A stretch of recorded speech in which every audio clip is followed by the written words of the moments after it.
Alrighty, so we're going to go through the NateChrony ExtremeBallistic assembly process. Now, as I said before, you're going to need a screwdriver, just a standard Phillips head screwdriver, maybe something a little bit smaller so that you don't over torque the screws. These are very specific screws that are designed to go into plastic. The first thing that you probably want to do is to just get a little bit of a feel for how tight they need to be. So back the screw off a quarter, half a turn, and tighten it back up. You'll see that these particular threads, it doesn't get tighter and tighter gradually, it suddenly stops. So just get a little bit of a feel for exactly how tight you want those screws to be in. So all the screws will be in place. You basically unscrew them from where they are, get the required part, and screw it straight back into where it came from. So we're going to take the legs, separate them open a little bit, get one of the vertical legs. So the front, this is the bottom.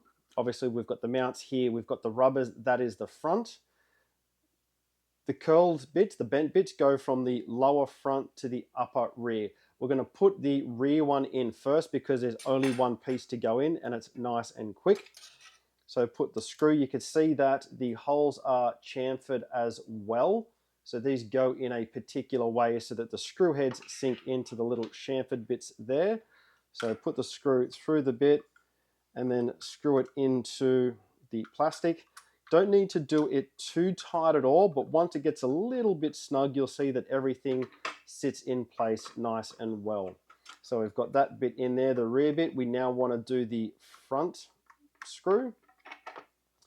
The vertical piece goes in between the outer legs and the unit, and that's important. It needs to be done both ways on each side as well. So put the screw through the outer, then put it through the vertical arm, line it up with the hole, and screw that in there. And that's what we'll have. So you've got the two bottom screws there in place. Excellent. We're now going to make sure you put the power in there. We're going to do the same thing for the bottom. Again, the bent arm goes from the bottom front to the upper rear. Do the rear one first because it's easier. Make sure it's the right way, and the bend bits go to the outside of the chronograph as well. That'll correspond with the countersinking of the aluminium parts.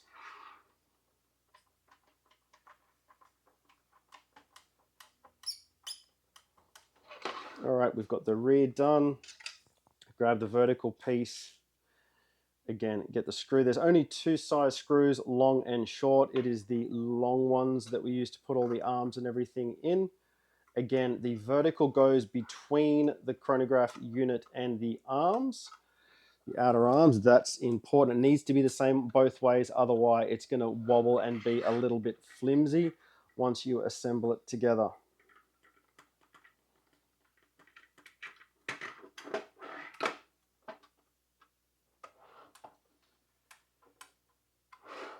All right, so we've got both arms, both sides. Now we're ready for the top piece to go in place. Make sure you do it correctly front to back. The little gray spaces, the rubbery spaces will go in. Insert the power. Alrighty, then we're going to do the front. Don't do the rear where the antenna cable is. Do that one last. Again, make sure that the vertical arms are on the inside between the other arms and the unit. Again, once that's in place, relatively firm, you'll see that it holds itself very nicely. You do not need to over tighten it, otherwise you'll damage the unit. We're going to put one of the opposite rear screw in there.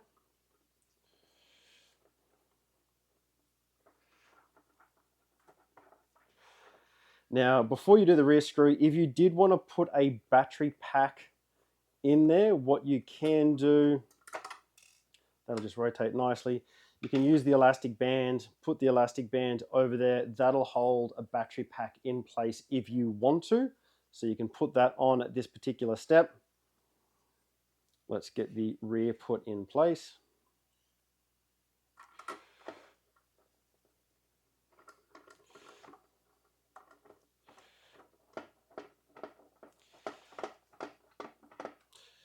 You then want to do the front on the left side where you're facing the chronograph.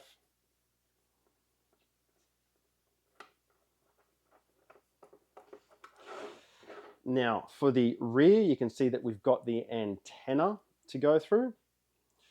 So again, we just put the screw through the antenna, and then we put that through the arm and then into the unit. You want to make sure that the antenna cable has the bend going on the outside so that when you shoot through, you're not going to hit that antenna cable. You will have a zip tie.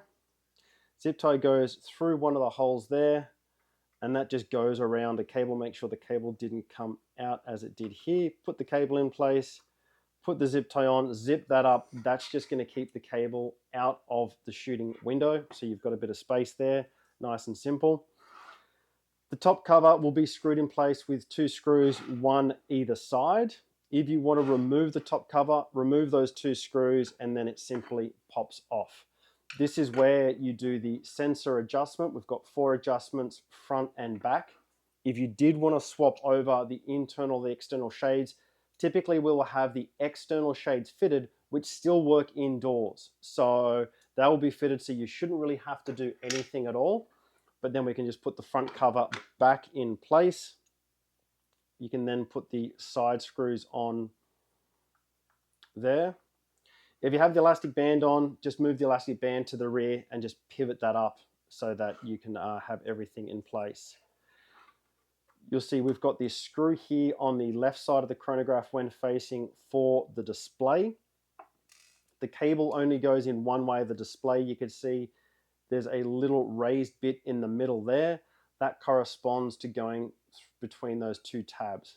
Make sure that it goes all the way in, and then you can connect that to the chronograph in the side there. You then screw the screen, if you want the screen, into the side. And you can see that there's a little slot. That's so that if you need to take off the Chrony cover, you can actually leave the screen, loosen the screen, undo the screw, take that cover off, and the screen is still attached. So you can just tighten that screen up and that'll stay at whatever angle you need. Again, no need to over tighten. For the front, hold the square bits. They're square so you can grip them nicely. Remove the 2 screws. If you change and put a heavier ballistic plate on the front, you'll need to change the screws. The screws should not protrude more than about 5 millimeters, a little bit less than 1/4 inch into the rubbers. If they protrude too far into the rubbers won't do their job and you have potentially a risk of damaging the unit because they're not going to be able to flex as much. So there we have it. We have the assembly of the NateChrony Extreme Ballistic Chronograph unit.